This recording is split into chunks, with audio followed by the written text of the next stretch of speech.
I'm Aerion Brandon, and this is episode 7 of the videos that are accompanying the Daddy's Request sweater. And this is the cardigan version of the sweater. And this particular episode is going to be pretty much gauged towards the people who are doing cardigans, because we're talking about the steeks and securing the steeks and buttons and all that kind of stuff. So if you're doing the pullover, you know, feel free to not look at this one. You might learn something. I don't know. You know, we'll just see how we get there. But this is what I have so far. We're going to look at the other camera to look at it close up. But this is what I have so far. Here is my yoke all done. You can see here's the, I can do this probably better this way. There's the steek right in the center, all of those rows. Now what we're going to go do is we're going to go secure, and we'll look at this close, as I said. We're going to secure these, those stitches just on the either side of where we're going to cut, and we'll end up, if you can see this, you see the red, that was supposed to be pink, but anyway, the red in here is what we're getting ready to go do so we can go cut. But I wanted to just kind of show you what it all looks like. We have, everything was on one needle. We still have the underarm stitches underneath here that are going to have to be Kitchener or 3-needle bind off, whatever you want to do. I'd rather Kitchener not leave sort of a seam looking thing. Underneath here, we'll do that in just, you know, not in this episode, but in the next one, maybe? I don't know. Let me just see. Oh, okay. That'll be the, I see what we're doing. Okay. You know, it helps to read the instructions when you're going. Yeah, we're going to do buttonholes. We're going to, I lied to you. We're doing buttonholes next time and Kitchener stitch next time. This time is just talking about the steeks and cutting the steek open and picking up stitches for the buttonholes. Why can't this all be in the same thing? Well, anyway, we'll figure it out. So this is all together. So let's go take a look at how we're going to secure these steeks. One of the first things I'm going to tell you to do, though, is take your sweater and if you with the steek and go put a hot, steamy iron on your steek area. Now, I don't worry about putting a hot, steamy iron set for wool on my wool. It doesn't bother me, but it bothers you. Use a wet washcloth and sort of make it even more steam. What you're trying to do is get those stitches that are in the steek started towards felting towards each other, just getting them sort of puffed up and together. And that's what we're going to steam them first, and then we're going to do the cutting, and we're going to do the securing and then the cutting. Okay, so let's go look at that. All right, so here's the sweater. Here is, you can see the steek right in between here. Now what we're going to do is we're going to crochet 2 of these. See, there's a stitch here, there's a stitch there. Okay, and we're going to crochet 2 of the sides of 2 columns together. And since this is so dark, I'm not going to make you struggle to see that. I'm going to start it and come back so you can see. But see, there's a stitch, there's a column, and there's a column. I'm going to do a chain stitch and connect these 2 together, and then those 2 together, and all the way up. Now, I'm going to do this with this white, it's called oyster color, so you can see it. But let me show you how you get started, and then I'm going to let you not watch me painfully go through this dark color here, and I'll catch back up to you. It's the same thing. It's just you can see it better up here. But you start off by doing, and I am not a crocheter, just so you know. I'm going to do a slip knot here, and this is just a little, you know what these things are. They are a device that helps you pick up drop stitches and do sort of a mending tool. But it does have a little crochet hook on the end because I can't find my other crochet hooks, but this one will work just fine. So this one gets tightened up. Why is that not working? There we go. And then I'm going to do a couple of chain stitches just to start off with, just to have something to hold on to at the very beginning. And there's my chain right there. I'll do another one. Okay, now I'm going to take this and I am going to determine, and as I said, it's hard. There's a channel, there's a column there, there's a column here, and I'm going to fold it right there. Now, if this was a fingering weight jumper with you know, this would not be as wide as this, I would probably do this right down the middle. You'd cut it, but because this is so heavy, I'm probably not going to cut out a couple of these stitches. So I'm going to go over to in between and connect the second and the third of these, or actually it's probably the 10, 9, 8, 7, and 8 stitches together if you start counting from this side. So what I'm going to do is just take this, go in the bottom here, just someplace like that, and come through and connect it and connect like that. Well, let me try this again. Through here, around there, up through here, and then that goes through the loop on the hook, just like that. Okay, cleaner than that. But I'm trying to look through a camera and do this. I'm gonna let you go, and I'm gonna go all the way up, and I will meet you when I get back up here, so you actually can see a little bit better. So, all right. So this is what I've done so far, and you will notice that here's the 3 stitches I pulled, 3 chains I pulled out at first, and I've just been going along connecting those 2 legs of the 2 columns as I showed you. But what you want to make sure you do is you make sure that your hook is going in towards the center of the steek, because you want this chain to be on the outside. So so when I'm going to go up to the top and come back, and when I go to all the way up to the top, I'll turn around and come back down the other way so that the hook is going towards the center of the steek, as I said. So let's pull this back up, and you do not want to do this tightly. So here is, let's wait for just a minute though. Here you see, here's a column here, here's a column here, and here's a column there, and then there is my purl stitch in there for the edge of the steek.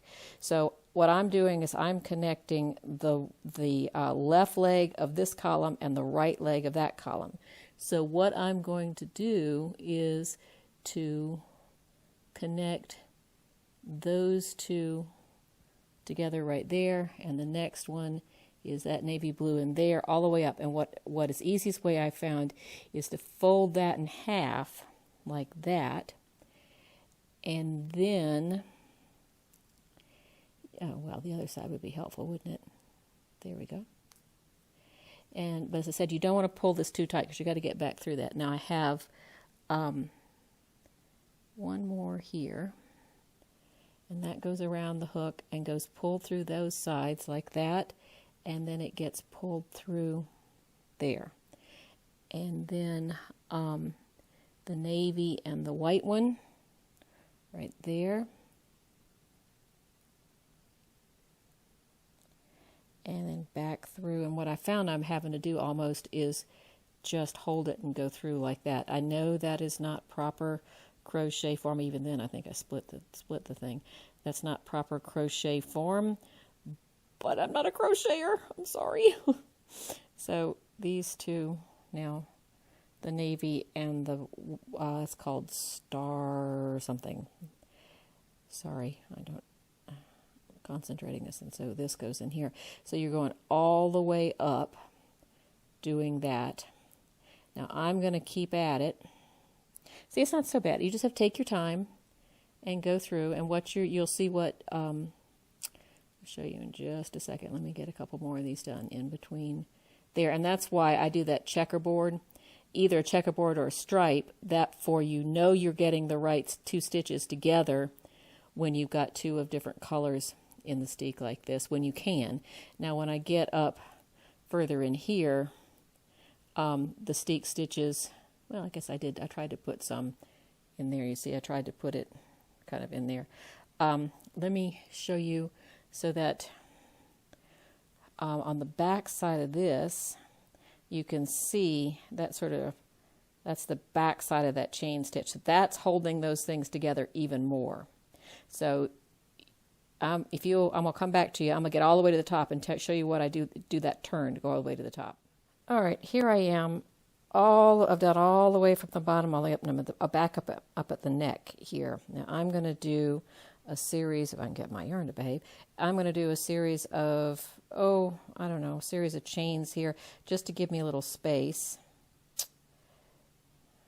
You know, it's very hard to knit when you're looking through camera lens, and it just, it's not in your lap, and, all those excuses. That explains why I'm so bloody awkward here, so lasted awkward, or whatever I'm trying to say. Okay, sorry. So here is at the top here. Here is the other side, and I am, now, if you have got really sort of 100%, not cotton, 100% wool, you can just cut right up the center without having to do this. But if you want to have the extra security, this yarn's got some silk in it, so it's not as grabby as the 100% wool would be. So I want to do a little more of a secure here. Besides, I want to show it to you.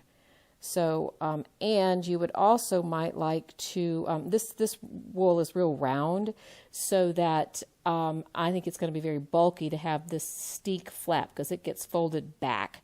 Once you pick up stitches, this gets folded back that way, and I think it's going to be a double layer, and I just didn't want to have a lot of it. So I'm only doing two columns here, but you might want to do a little closer in here. It doesn't matter. You can go zigzagging all over the place. It just won't look very neat on the inside. If you get off of your row, if I had sort of veered off of here a little bit and gone back, it's not going to make that big a difference, as long as when you cut it, you're not cutting your crocheted yarn. Okay, so now I'm going back down the other side. There's a column there, there's a column there. I'm going to fold it right between the second and the third, and then I'm going back down. Of course, I'm going to end up with this dark navy blue up here, but I'm going to go back in, and I'm going to do the same thing that I did earlier. My light is doing funny things.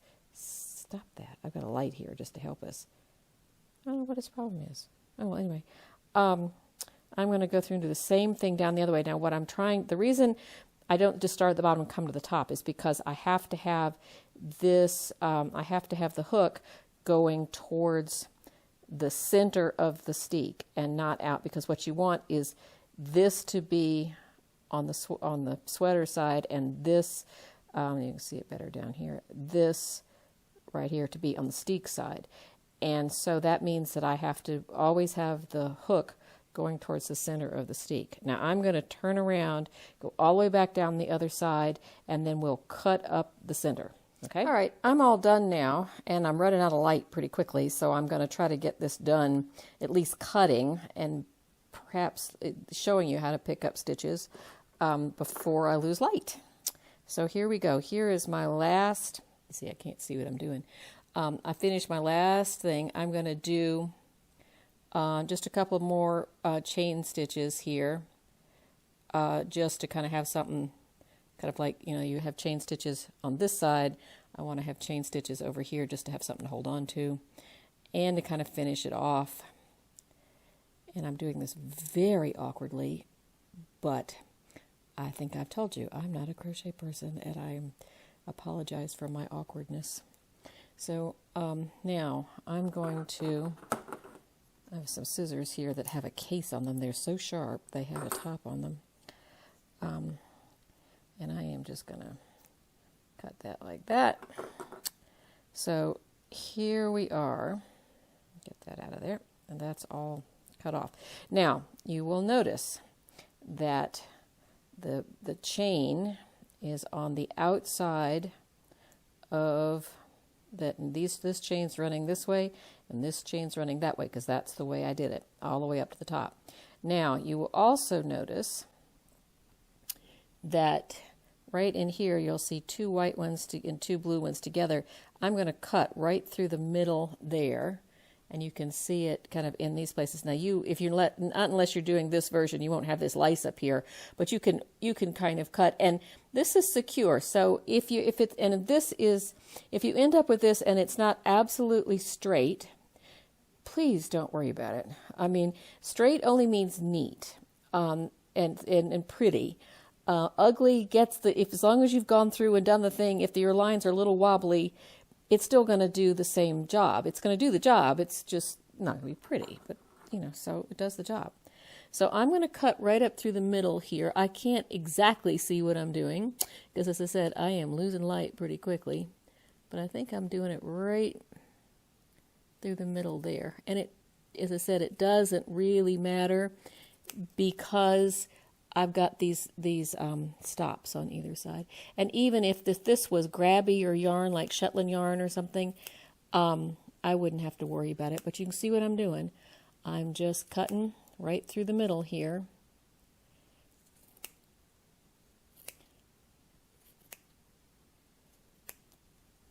And see, this is falling apart just a little bit, but it's not running all over the place. It's just, I know with the silk in here, it wasn't going to grab it real well. But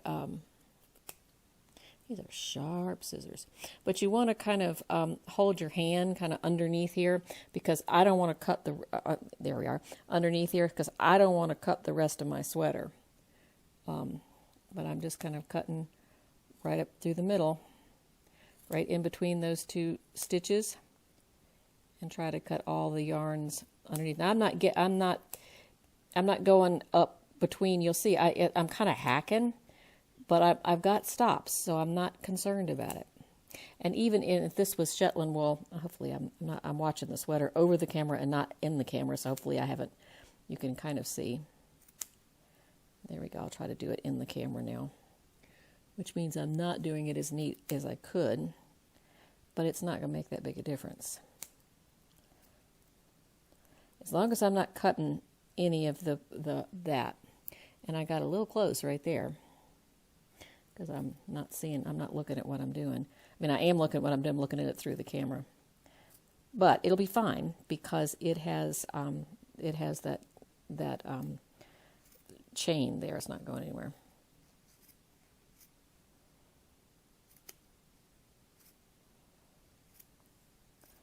And I'm going to cut through that chain at the top there because it's a cardigan. You've got to cut it through. Now you got to make sure that you've got some places here. All right. Now it's cut. Now what we're going to do is right in here you pick up stitches, and then this I might trim down a little bit, but you see that's out here. I may trim it probably all the way back to there, and then once the stitches are picked up, that gets folded back and then whip stitched down here. And then what I normally do is I'll go get a steam iron when it's all done, and then that just flattens out. But it also gives you some stability on that front edge. But let's real quickly, as I said, before I lose light, I'll start over here just because it's easier for me to pick them up from this side. I'm not going to try to, I'm going to use navy blue as because that's my rib, and I'm not going to spare you with this low light trying to pick up in there and not be able to see it. So I'm just going to arbitrarily pick up navy blue in here so you can actually see it. But I can trim it out like that. All right.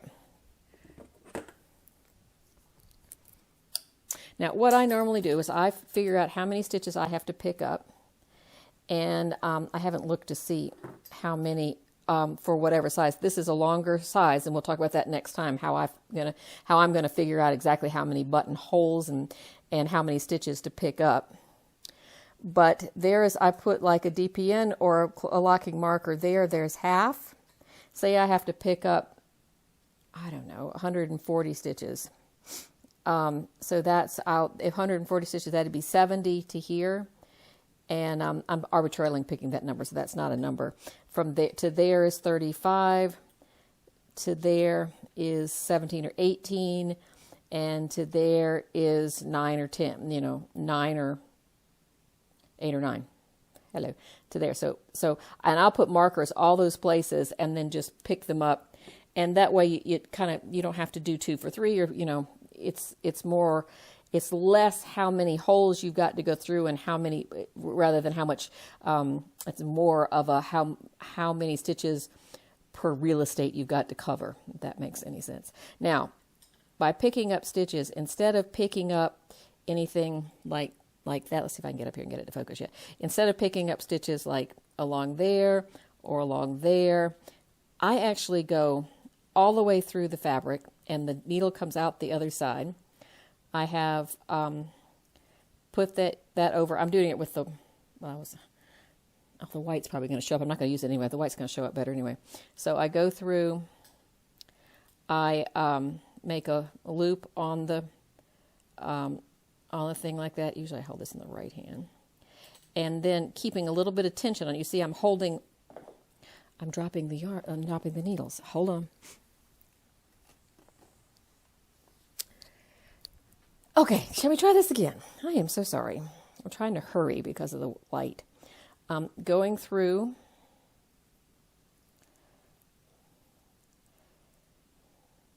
make a loop. I'm holding it here, keeping it taut, and then pulling it through like that. And what I'm trying to do is get as close to the body, I didn't do it in that first stitch, but the next ones I'll do that, as I can to make it really neat. And then pull that up. Hello. Like that. And then right in through there, wrap the yarn around, pull it out, and now I've done 3 stitches. Okay, can you, yeah, that's not too bad. Let's see, I'm trying to move this out of the way so you can see. So if I move that way, there we go, maybe. And then in like this, wrap it around, and pull it through like that, okay? Not only does that not distort by pulling on any of these stitches to create stitches, it also, and you can see, it also gives another another way of tightening up the threads running this way from going anywhere. So I'm going to do this evening, and then the next time we meet, I will hopefully have, I don't know, I'm not going to say I'm going to do anything because I don't know how much I'm going to do, but what we'll talk about is adding buttonholes on if you don't use the right, the length that if your length is longer or shorter. I'm in such a hurry, I can't talk right. So anyway, so there you have it. We've cut the steek, we've done our crochet chain, chain secure, we've cut the steek, we've talked about picking up stitches here, and we're off to getting this cardigan done. Okay, we have secured the stitches in the steek for cutting. We've cut the steek, and I have showed you how to pick up stitches through, as I said, through the material itself, which adds an extra layer of security to hold everything kind of together. And then we'll talk about how to secure that steek flap in the back, and we'll look at that better next week when I've done it myself. And we'll also talk about if you have a length that is not called for in the pattern, if you've done it longer or shorter, we've got to figure out a way to space those buttonholes on the buttonhole rib. So you're going to do the button rib, we're going to talk about the buttonhole rib for those of you who have a longer or shorter length than called for in the pattern. And there's a formula. I've given you the formula, but we're going to talk about how to apply that. I stop talking with my hands. So I'm actually holding my instructions here. So, and then next week we'll talk about that. We'll talk about closing those underarm places so that you'll have that all that closed. So you won't run around with a hole in your underarm, which is not maybe cool, but not cool if you follow. Sorry. Anyway, all right, guys. Thank you so much for joining me. I will see you next time when we have episode 8. This is episode 7, and we're very close to being done. Very close to being done. So I hope that if you are just watching this just for fun, then you'll consider getting a pattern and start over and look and see, because it's not been difficult. But this is the part that cutting the steek this time was the part that gets people scared, and hopefully the explanation I give you makes you not so afraid of it, especially with that crochet secure. That's what that's called. So thanks, guys. I'll see you next time. And I'm Aerion Brandon, and you can find me in all the normal places as Aerion Brandon or Brandon Knitting Designs. I have 2 places on Brandon Knitting Designs. Bye-bye.